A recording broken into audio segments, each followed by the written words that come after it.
Jithu Joseph Mohanlal ചിത്രം ദൃശ്യം 3 വൻ പ്രേക്ഷക സ്വീകാര്യത നേടി തിയേറ്ററുകളിൽ നിറഞ്ഞ സദർശിൽ പ്രദർശനം തുടരുകയാണ്.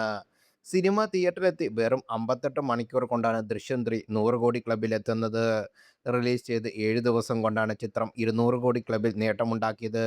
ഏറ്റവും കൂടുതൽ ഭാഷയിലേക്ക് റീമേക്ക് ചെയ്യപ്പെട്ട ചിത്രം കൂടിയാണ് ദൃശ്യം.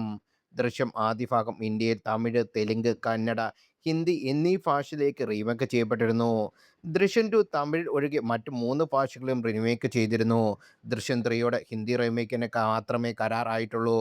അതിനാൽ തന്നെ മൊഴിമാറ്റം നടത്തിയ പതിപ്പുകൾ മലയാളം റിലീസിന് ഒപ്പം തന്നെ തിയേറ്ററിൽ എത്തിയിരുന്നു. എന്നാൽ മൂന്നാം ഭാഗം കന്നഡയിലും തെലുങ്കിലും റീമേക്ക് ചെയ്യപ്പെടാത്തത് എന്തുകൊണ്ടെന്നുള്ള ചോദ്യത്തിന് ഉത്തരം നൽകുകയാണ് ജിത്തു ജോസഫ് ഇപ്പോൾ. ദൃശ്യം 3 ഹിന്ദിയിൽ മാത്രമേ വരൂ. മറ്റു ഭാഷക്കാർക്ക് നമ്മുടെ ക്ലൈമാക്സ് വർക്കാവില്ല. അവരുടെ നായകന്മാരെ സംബന്ധിച്ച് അവസാനം ഒരു പ്രശ്നമാണ്. ഹിന്ദിയിൽ അവർ ചില മാറ്റങ്ങൾ വരുത്തിക്കോട്ടെ എന്ന് ചോദിച്ചിരുന്നു. നമ്മുടെ കഥയുടെ റൈറ്റ്സ് വാങ്ങിയാൽ അവർക്ക് ഇഷ്ടമുള്ളതൊക്കെ മാറ്റാം. പക്ഷേ അവർ ഒരു സാമാന്യ മര്യാദയ്ക്ക് നമ്മളോട് ചോദിച്ചു.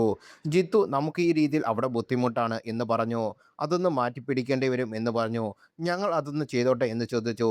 ഞാൻ പറഞ്ഞു ചെയ്തോളാൻ. അവർ കുറച്ച് മാറ്റങ്ങൾ വരുത്തിയിട്ടുണ്ടെന്ന് ജിത്തു ജോസഫിൻ്റെ മറുപടി. അതേസമയം മികച്ച പ്രതികരണമാണ് സിനിമയ്ക്ക് ലഭിക്കുന്നത്.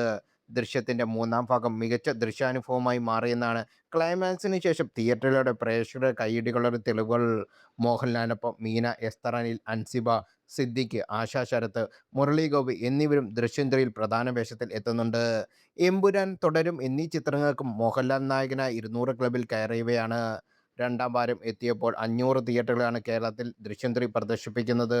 ഈ ഫോമിൽ തുടരുകയാണെങ്കിൽ 300 കോടി ക്ലബിലും ദൃശ്യം 3 ഇടം പിടിക്കുമെന്നാണ് കണക്കുകൂട്ടൽ. മികച്ച പ്രതികരണമാണ് സിനിമയ്ക്ക് ലഭിക്കുന്നത്.